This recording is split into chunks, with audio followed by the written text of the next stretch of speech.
Welcome to Advent 3. This week we're reading The Quiltmaker's Gift by Jeff Brumbaugh.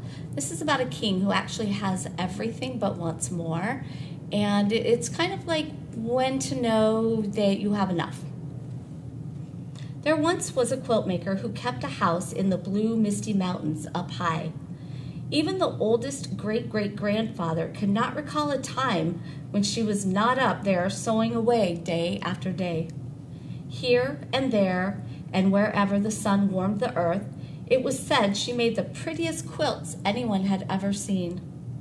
The blues seemed to come from the deepest part of the ocean, the whites from the northernmost snows, the greens and purples from the abundant wildflowers, the reds, oranges, and pinks from the most wonderful sunsets. Some said there was magic in her fingers. Some whispered that her needles and cloth were gifts of the bewitched. And still others said the quilts really fell to earth from the shoulders of passing angels. Most people climbed her mountain, pockets bursting with gold, hoping to buy one of the wonderful quilts, but the woman would not sell them. "I give my quilts to those who are poor or homeless," she told all who knocked on her door. "They are not for the rich." On the darkest and coldest nights, the woman would make her way down the mountain to the town below. There she would wander the cobblestone streets until she came upon someone sleeping outside in the chill. She would then take a newly finished quilt from her bag, wrap it around their shivering shoulders, tuck them in tight, and tiptoe away. Then the very next morning, with a steaming cup of blackberry tea, she would begin a new quilt. Now at this time, there also lived a very powerful and greedy king who liked nothing better than to receive presents.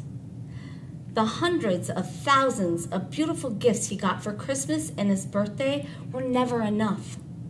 So a law was passed that the king would celebrate his birthday twice a year. When that still wasn't enough, he ordered his soldiers to search the kingdom for those few people who had not yet given him a gift. Over the years, the king had come to own almost all of the prettiest things in the world. Throughout the castle, from top to bottom, in drawers and on shelves, in boxes and trunks and closets and sacks, all of the king's countless things were stashed.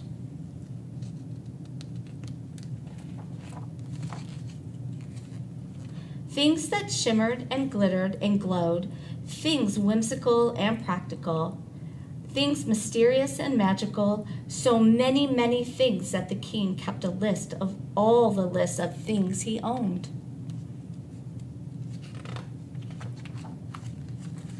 And yet with all these marvelous treasures to enjoy, the king never smiled. He was not happy at all. "Somewhere there must be one beautiful thing that will finally make me happy," he was often heard to say, "and I will have it." One day a soldier rushed into the palace with news about a magical quilt maker who lived in the mountains.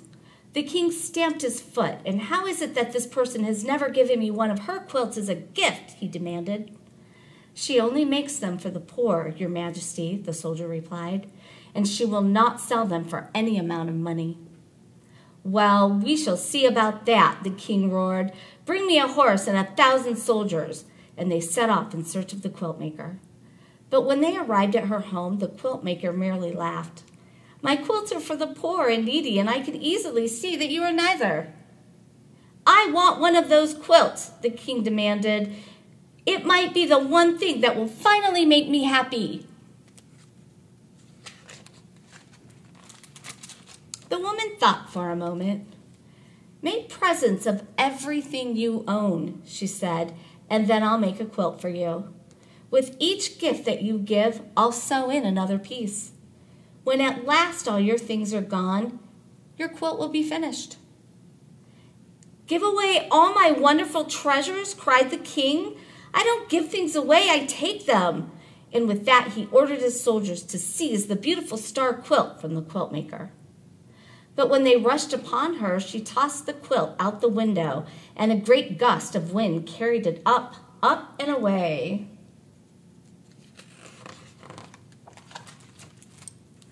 The king was now very angry. He marched the woman down through town and up another mountain where he had his royal iron makers shape a thick bracelet of iron. Then they chained her to a rock in the cave of a sleeping bear. Once more the king asked her for a quilt, and once more she refused.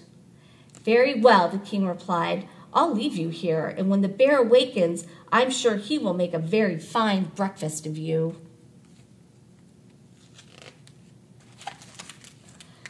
Later, when the bear's eyes opened and he saw the woman in his cave, he stood on his mighty hind legs and gave a roar that rattled her bones. She looked up at him and sadly shook her head. "It's no wonder you're so grouchy," the quilt maker said. "You've nothing but rocks on which to rest your head at night. Bring me an armful of pine needles, and with my shawl, I'll make you a great big pillow."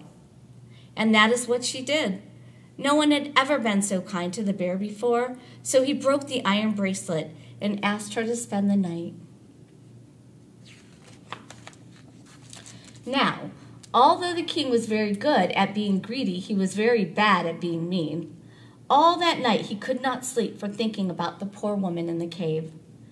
Oh my, what have I done?" he wailed.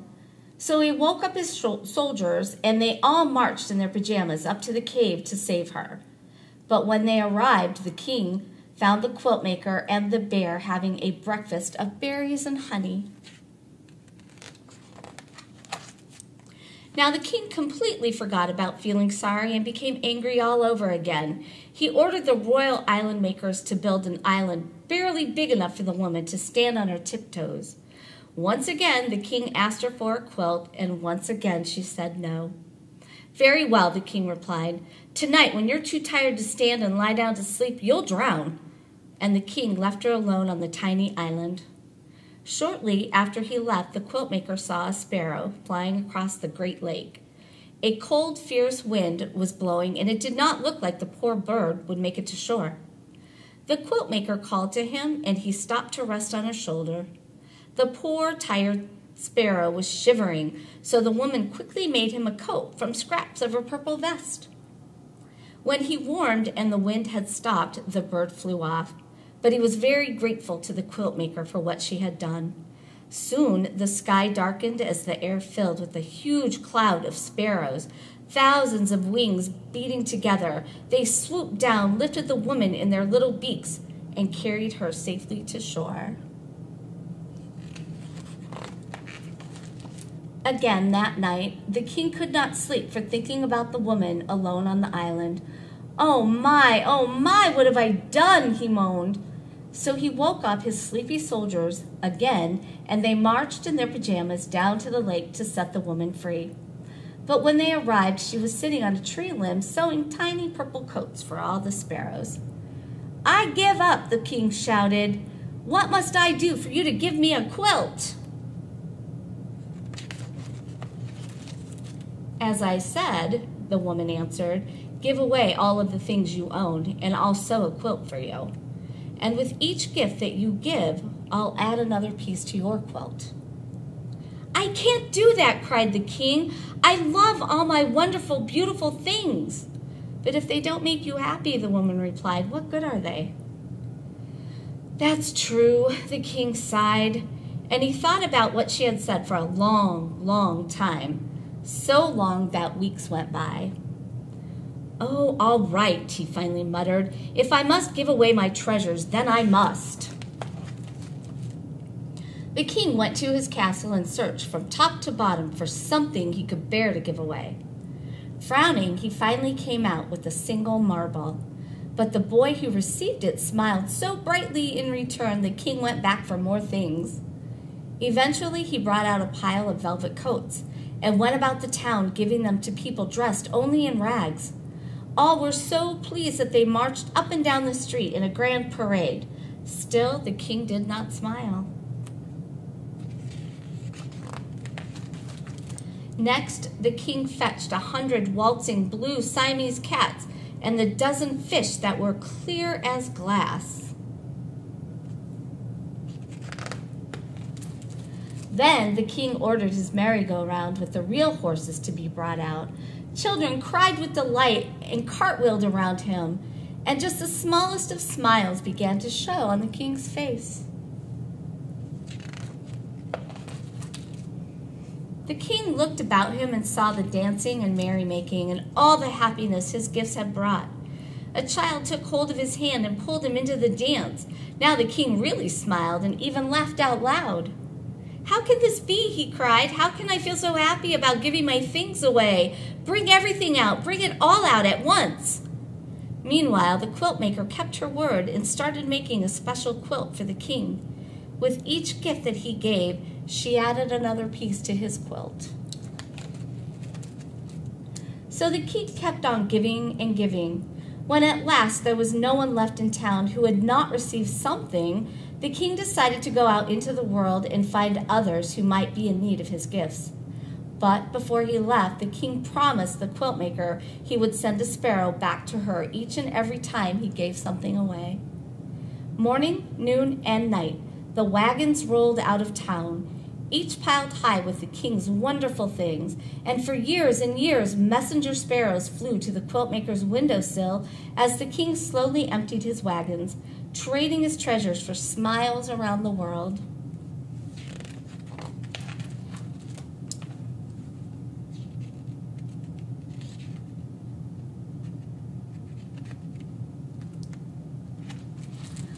On and on the quilt maker worked, and piece by piece the king's quilt grew more and more beautiful.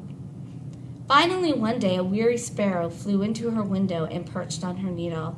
She knew then and there that it was the last messenger, so she put a final stitch in the quilt and started down the mountain in search of the king. After a long search, she finally found him. The king's royal clothes were now in tatters, and his toes poked out of his boots, yet his eyes glittered with joy, and his laugh was wonderful and thunderous.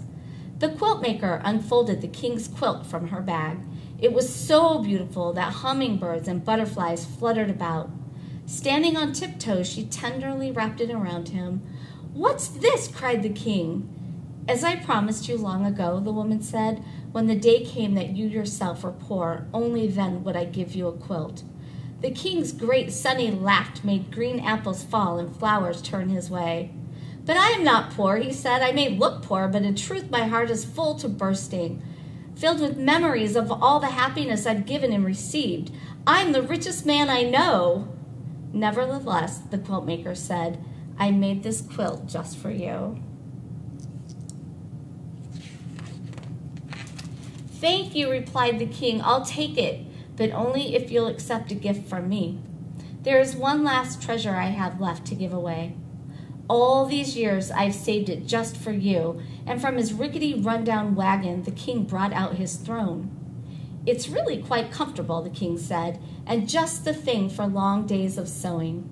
From that day on, the king often came to the quilt maker's house in the clouds.